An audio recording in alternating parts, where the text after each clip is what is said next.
Hey,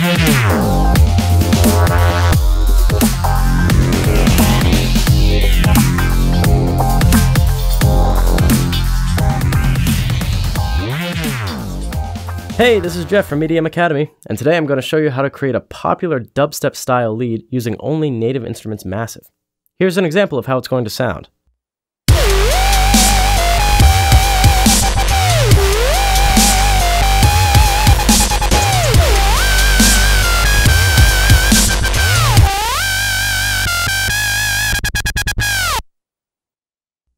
Open up a fresh instance of Massive and be sure to select File and New Sound to clear the default preset. This sound uses all three oscillators, so go ahead and turn them all on. Set the first one to sine square wavetable and put the wavetable position at about 10 o'clock.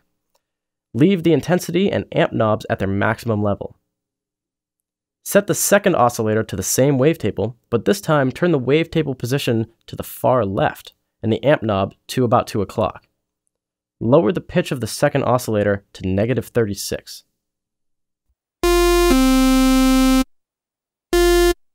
We still need to set the third wavetable, but let's turn it off for a moment and skip right to the magic behind this sound. Go over to the Insert 1 section and turn it on. Select Parabolic Shaper from the menu and turn both knobs all the way up. Notice how drastically different this sound became. You can use this technique on a lot of other sounds, which clearly demonstrates the power of adding effects to otherwise weak-sounding oscillators. On the other hand, you can totally ruin a good sound by doing this, so use your ears and your best judgment. At this point, the lead doesn't sound too bad, but it needs some gritty texture. This is where the third oscillator comes in, so let's turn it back on.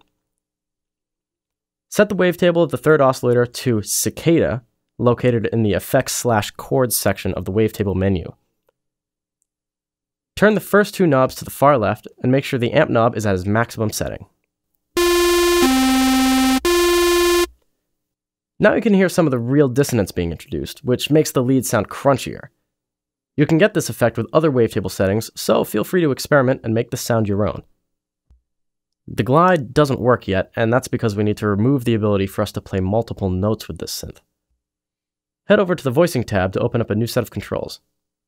Let's add more voicings to this synth by increasing the unisono number to 4. Below that, select the Mono Rotate option and the Legato Triller option. Notice how we can't play multiple notes anymore, but instead the synth will glide between each individual note we play.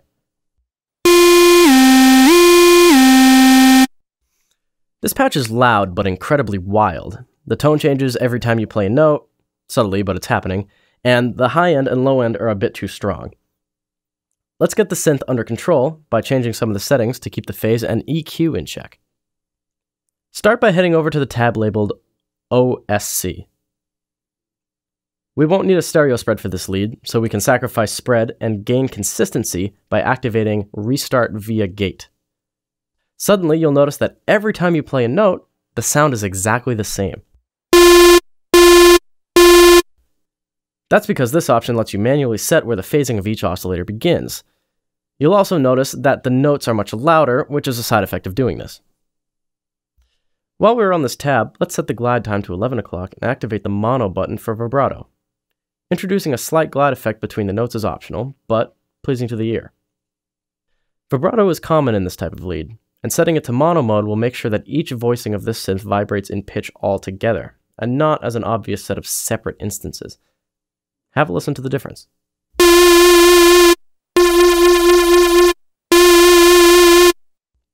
To give the synth a bit more body, let's add a tube saturation effect.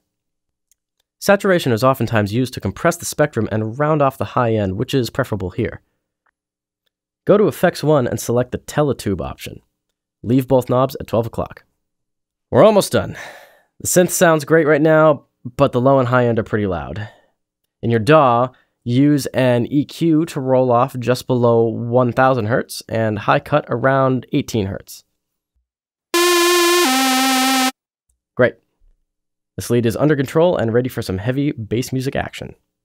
And that should do it. Grab an advanced preset for this sound and many others inside our free sample pack, which you can download on edmacademy.net. Thanks for checking out this tutorial, and I'll see you next time.